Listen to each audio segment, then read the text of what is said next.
What does empathy look like in leadership? So empathy and leadership is listening to people, but not only listening, but taking action. And sometimes even when you disagree, you can still have empathy for somebody and understand, but at least take the time to listen and understand their perspective. I really believe most people that enter politics do it from some basis of empathy when they're making rules and creating legislation. However, I think oftentimes the empathy is, not met with the proper action. And I think when we're looking at leaders, we want people who can be empathetic, but also they can take serious action to make sure that things are met, needs are met. And one of the major things that I'm running on as a candidate is DHHS reform. And there are so many families who come to me with stories very different than mine, but they all come down to one principle, is that there's not enough accountability within the agency of DHHS, specifically in child services, but as we see in many departments.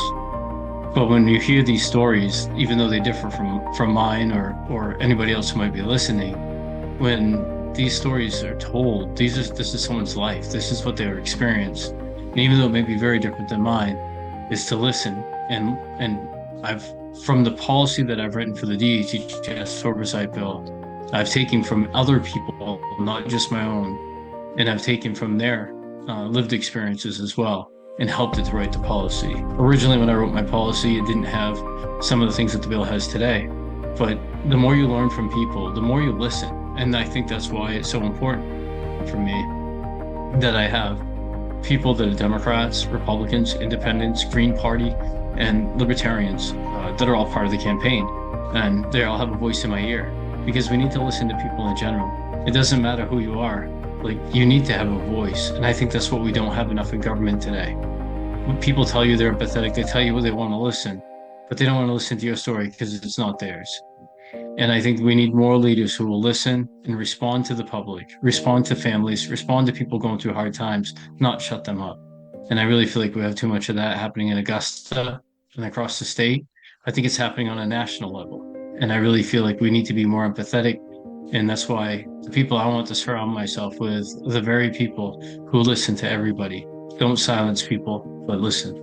And I think that's the only way we're going to grow as a state. And that's the only way we're going to grow to create better legislation for people. Ultimately, it comes down to freedom. It comes down to making sure that people and parents have the right to make their own choices, but healthy choices, good choices for their kids, for them. And I really think we need to listen. There are some things that I come up. I have meetings coming up, and I really feel like in those meetings, I don't have the answers to everything. But I understand there's problems in different departments here in the state of Maine. I've never worked in the medical field, but I can tell you that I know there's issues. I know that comes down to billing. I know it comes down to other things. And when I go into a meeting that I have coming up really soon, I'm going to look at the people and say, this is what I know is an issue, but I don't really have the answers to fix it. And what I want to do is hear what you believe is the best way to fix this. And yeah, maybe I can come up with something, but I'd rather have them tell me, because they work in the field, they face the hardships. And if we don't listen to people and put that into action, then we're really not doing anything. And we have too much of that going on in politics. We have too many people who are so proud of themselves, they think they have an answer for everything. We need to be empathetic. We need to stop. We need to listen. We need to understand the struggles. Maybe ask almost anyone who talks to you about anything, even if you think you have an answer.